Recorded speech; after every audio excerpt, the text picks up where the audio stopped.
Hola, ¿qué tal? Tengo el gusto inmenso de recibir a mi estimado amigo y también un gran experto de la temática cubana, Elías Amor, un excelente economista que ha seguido de cerca toda la situación de la economía cubana. Y ahora con esta nueva coyuntura, yo le decía a Elías antes de entrar a hacer el video, le decía, Elías, ¿hasta cuándo es este déjà vu que estamos viviendo? Elías, bienvenido, gracias por acompañarnos. ¿Cómo estás? Muchas gracias, Mario. Pues bien, estamos bien, gracias a Dios, y encantado de estar aquí colaborando contigo en tu programa sobre temas de economía cubana. Cuéntame, a ver, esta gente salen ahora a decir de que, bueno, tenemos una nueva situación coyuntural, no tenemos electricidad, no tenemos energía, ponen unos audios a circular, que estoy convencido de que es la misma seguridad del Estado, para echarle miedo a la gente y decir que estamos en la opción cero, etcétera. Luego sale el ministro más gil de todos los ministros, el ser más incapaz de todo el hemisferio occidental, a decir de que no, de que él sabe lo dura que es la vida. Es decir, ¿hasta cuándo es esto? Es decir, es un ciclo constante, es la serpiente que se muerde la cola. Sí, como yo venía diciendo ayer en mi blog, la base del funcionamiento de un país es la economía. Y cuando la economía de un país se paraliza o empieza a dar síntomas de que no va bien la cosa, el camino al desastre está dibujado de antemano. El régimen comunista castrista ha estado en varias ocasiones en este escenario que ahora hay y lo ha superado en algunas ocasiones con más o menos éxito, pero ha salido adelante. Yo creo que esta vez va a ocurrir lo mismo, porque el desastre, que es inminente, tiene algún tipo de solución. El tema está en ver esa solución y ponerla en práctica. Y eso es lo que yo no veo. Eso es lo que muchos economistas, tanto oficialistas como no, en este momento nos estamos planteando seriamente. ¿Qué están haciendo los gobernantes cubanos para salir de un escenario especialmente complejo, muy difícil, en el que se acumulan toda una serie de elementos internos y externos que impiden a la economía cubana prosperar? Y, bueno, en definitiva, la responsabilidad de un gobernante es tomar decisiones para mejorar la calidad de vida de los habitantes. Y desgraciadamente en Cuba eso no está ocurriendo. ¿Por qué pasa todo esto? ¿Qué hay detrás de este tipo de dirigentes que se están, como se suele decir vulgarmente, inmolando ante una situación económica tan compleja? Exacto, la pregunta para mí es esa también, es decir, siguen apostándole a la construcción de hoteles cuando no se recupera el turismo. Yo creo que es evidente, las cifras están ahí, no se recupera el turismo, ellos siguen construyendo hoteles. No, Siguen, es peor, si me permites todavía, Mario. No es que apuesten a la construcción de hoteles, que eso evidentemente sale en las cifras de los datos que están ofreciéndose por parte de la Oficina Nacional de Estadística. Lo grave es que están apostando por el modelo comunista de ideología, que es un modelo que se ha demostrado que es un fracaso en todos los países del mundo en donde fue aplicado.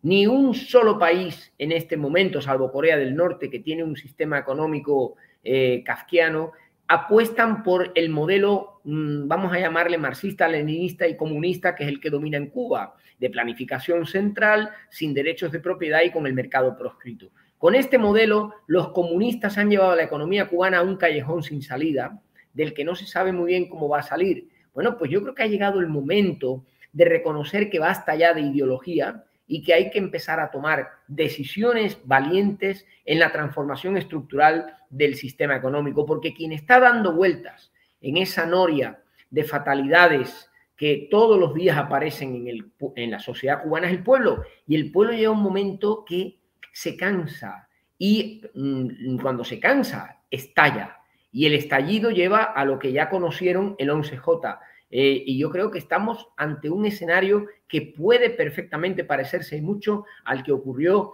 el 11J, cuando los cubanos salieron a la calle ya desesperados, no ya podían no aguantar podían más. más. Claro. Exactamente. Elías, y tú estabas diciendo esto de, bueno, es hora de romper y de construir otra cosa. Yo sé que desde algunos sectores se ve, por ejemplo, este tema de las MIPIMES, este tema de las pequeñas y medianas empresas, como ese rompimiento, como esa otra cosa que se está construyendo. Pero sin embargo, siento que, aunque puede ser un paso positivo, todavía falta muchísimo y eso no resuelve el problema. Es decir, no es que esté mal, etcétera, porque sé que ninguno de los dos extremos, yo soy enemigo de los extremos, pero tampoco creo que eso sea lo que va a resolver el problema, definitivamente. No, yo lo que creo, Mario, es que las MIPYMES están siendo objeto de persecución y acoso por el régimen comunista. Nadie debe de ver a las MIPYMES como privilegiados que están disfrutando de un escenario fabuloso para poder desarrollar sus negocios. No es así. Esa gente sabe lo que es morder lo duro que está salir en Cuba adelante, ¿verdad? Y yo creo que en ese sentido lo único que estamos viendo es que el régimen comunista que ideó las MIPYMES, evidentemente es una idea del régimen comunista, como algo suyo propio, que lo quería reivindicar incluso ante el resto de los países del mundo, les ha cogido miedo. Y en este momento, fíjate, están tomando medidas represivas contra las MIPYMES. Se está comunicando estos días a mucha gente en Cuba que está regulado y no puede salir del país porque deben dinero al fisco. ¿Dónde se ha visto eso? Si aquí en España pusieran una medida similar, media España estaría imposibilitada de salir del país, porque aquí el que más y el que menos le debe algo al fisco, como pasa en muchos países del mundo, y lo vas pagando a plazos o lo vas pagando como puedes. Bueno, pues eso está ocurriendo en Cuba. Yo creo más bien que las MIPYMES cubanas lo que necesitan es de todo nuestro apoyo, de todo nuestro estímulo. Yo, el primero, que defiendo la economía de mercado libre, no es la MIPYME, la empresa libre de mercado, que yo creo en ella, por supuesto, nada que ver tiene, pero es mucho mejor que haya MIPYMES a que no las haya. Y desde luego, para la calidad de vida de los cubanos y para la posibilidad de que Cuba salga del agujero terrible del marxismo-leninismo, hace falta estructuras de propiedad privada como son las MIPYMES. Yo lo siento mucho, pero esa es mi modesta opinión.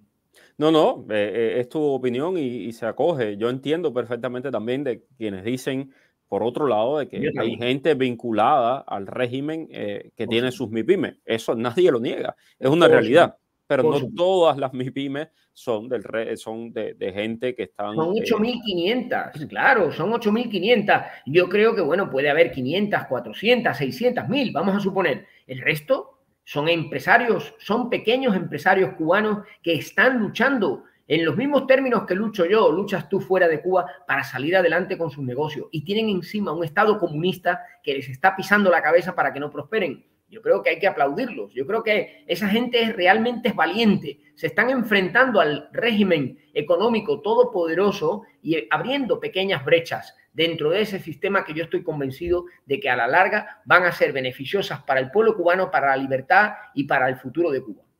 Ahora, Elías, el tema, es decir, económico, ¿cómo pinta hoy? El país está completamente quebrado. Es decir, Sí. ¿qué posibilidades hay de salir adelante? Porque yo no veo ninguna. Es decir, ellos están esperando un salvavidas de la administración Biden. Ese salvavidas sigue sin llegar. Carlos Fernández de Cosío estuvo aquí, le dijo una cosa a los empresarios, al menos eso reportó el Miami Herald, de que le dijo a los empresarios, a los estadounidenses, cubanos, americanos, van a tener la posibilidad de tener propiedades en Cuba. Y luego, le dijo Díaz-Canel, y luego sale Carlos Fernández de Cosío a desmentir eso y dice, no, eso no es cierto. Pueden invertir, pueden tener pequeñas y medianas empresas, invertir en esas pequeñas y medianas empresas, pero propiedad no pueden tener. Entonces, es decir, ¿en qué estamos? Bueno, eso que dijeron en Estados Unidos lo dicen en Rusia, lo dicen en China, lo dicen en Angola, lo dicen en España y lo dicen en donde quiera que les dejan hablar, porque están desesperados, porque no pagan las deudas internacionales, porque no tienen acceso al crédito internacional, porque no obtienen divisas del turismo. Ha sido una temporada absolutamente fracasada, comparada, por ejemplo, con la de la República Dominicana, que ha sido un éxito en llegada de viajeros y de ingresos por turismo. Las ventas de médicos están estancadas porque ya nadie necesita tanto médico en los países. Afortunadamente se va superando la situación de la enfermedad, de la pandemia. No hay ingresos procedentes de los principales rubros de la balanza comercial y, por tanto, el sector externo de la economía cubana es un agujero negro por el que se van todas las divisas que recauda el régimen de las remesas que mandan los cubanos que viven en el extranjero a sus familiares, que es en este momento el ingreso más importante que sostiene la economía cubana. Es decir, nosotros, la diáspora, estamos sosteniendo la economía que un buen día nos obligó a salir del país. 6.000 millones de dólares están entrando a Cuba por ese concepto.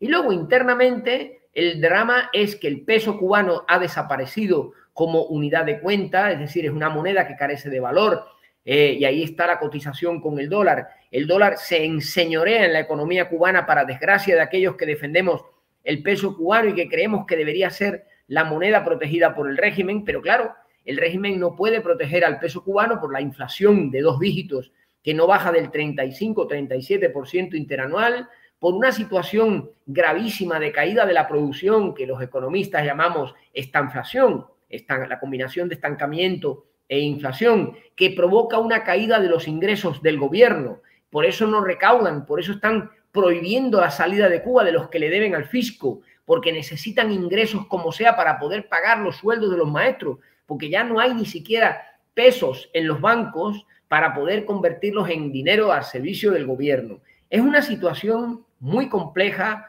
con grandes y profundos desequilibrios internos y externos que están directamente relacionados con el modelo económico comunista. Esto yo lo quiero dejar muy claro. Si mañana Cuba dejara de ser un país comunista, iniciaría una senda rápida o lenta, pero una senda a la recuperación económica.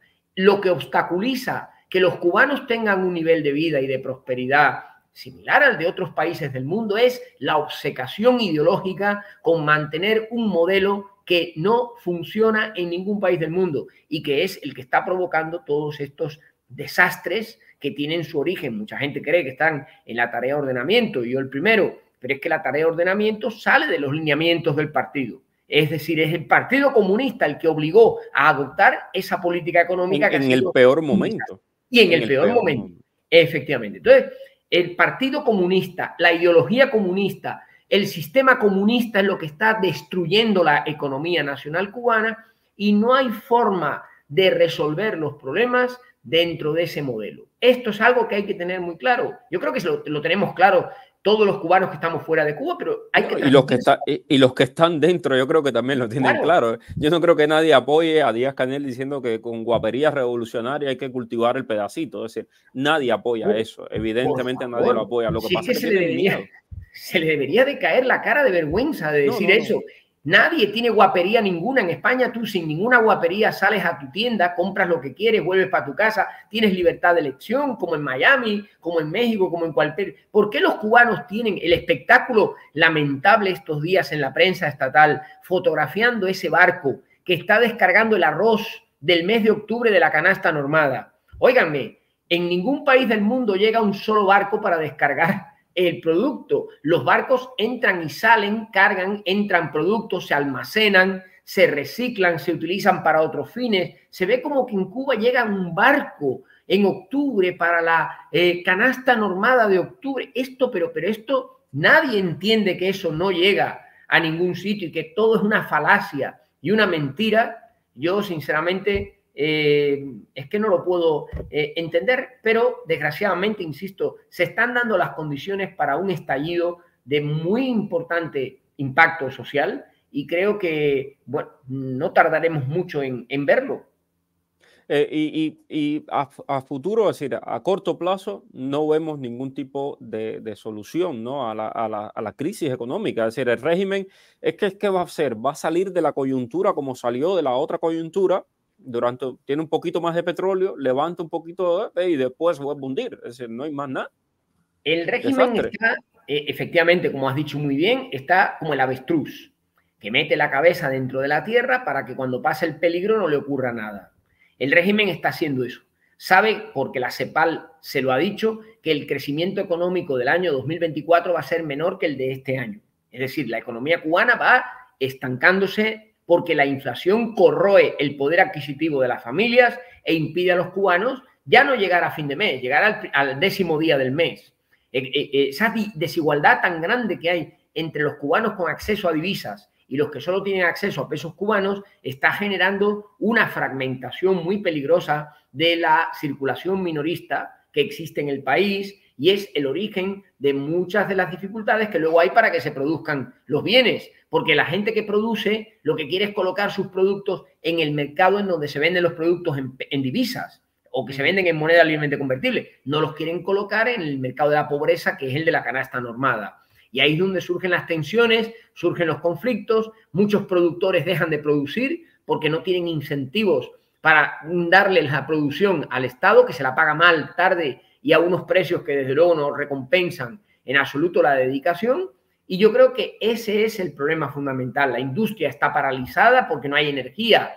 El problema energético no se resuelve. Y eso que están constantemente poniendo en la prensa noticias todos los días, eso es el único país del mundo en el que se informa en la prensa del consumo energético diario. Eso en ningún país del mundo ocurre. Y por kilowatt y por megawatt, no sé cuántos megawatts tenemos de eso. Sí. Y uno así como que, ¿qué cosa es esto? Así como yo no lo puedo entender.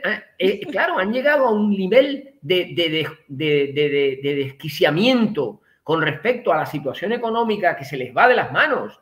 Y es por culpa de no tener los instrumentos ni el modelo adecuado para dirigir una economía, que es la economía de mercado en la que todos los países del mundo arraigan sus procesos de decisión cuando se trata de dirigir una economía. Cuba no puede ser un país diferente del resto del mundo en cuanto a sistema económico. Esto es algo que todo el mundo lo tiene asumido y hay que tener valentía y empezar a dar pasos decisivos para la transformación del sistema económico hacia la economía de mercado.